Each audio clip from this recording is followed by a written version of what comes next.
उच्चैठ शक्तिपीठ बेनीपट्टी मधुबनी में अवस्थित है। बिहार के मधुबनी जिले के बेनीपट्टी गांव में मां काली का सिद्ध पीठ उच्चैठ भगवती का मंदिर अवस्थित है।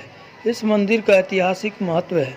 यहाँ महान कवि कालिदास को माता काली ने वरदान दिया था और मूर्ख कालिदास मां का आशीर्वाद पाकर ही महान कवि के रूप में विख्यात हुए थे। इस सिद्ध पीठ पर काले शिलाखंड पर देवी की मूर्ति बनी हुई है। यहाँ माँ सिंह पर कमल के आसन पर विराजमान है। माता का सिर्फ कंधे तक का हिस्सा नजर आता है। सिर नहीं होने के कारण इन्हें छिन्न मस्तिका दुर्गा के नाम से भी जाना जाता है।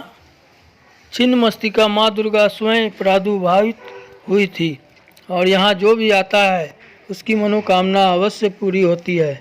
लोक मान्यता है कि उच्चैठ भगवती से जो भी भक्त श्रद्धापूर्वक मांगते हैं माँ उसे अवश्य पूरा करती है। इसीलिए इन्हें दुर्गा के नवम रूप सिद्धिदात्री और कामना पूर्ति दुर्गा के रूप में भी लोग पूजते हैं। भगवान श्री राम भी जनकपुर की यात्रा के समय उच्चैठ पहुँचे थे। प्राचीन मान्यता है कि इसके पूर्व दिशा में एक संस्कृत पाठशाला थी और मंदिर तथा पाठशाला के बीच एक विशाल नदी थी। महामूर्ख कालिदास अपनी विदुषी पत्नी विद्योत्तमा से तिरस्कृत होकर मां भगवती के शरण में उच्चैठ आ गए थे और उस विद्यालय के आवासीय छात्रों के लिए खाना बनाने का कार्य करने लगे। एक बार भयंकर बाढ़ आई और नदी का बहाव इतना ज़्यादा तेज था कि मंदिर में संध्या दीप जलाने का कार्य जो छात्र पहले किया करते थे वो सब जाने में असमर्थ हो गए। कालिदास को महामूर्ख जानकर उसे आदेश दिया गया कि आज शाम वो दीप जलाकर आए और साथ ही मंदिर में कोई निशानी लगाकर आए ताकि यह तथ्य यह सिद्ध हो सके कि वह मंदिर पहुंचा था। इतना सुनना था कि कालिदास झट से नदी में कूद पड़े और किसी तरह तैरते डूबते मंदिर पहुंचकर दीपक जलाया और पूजा अर्चना की।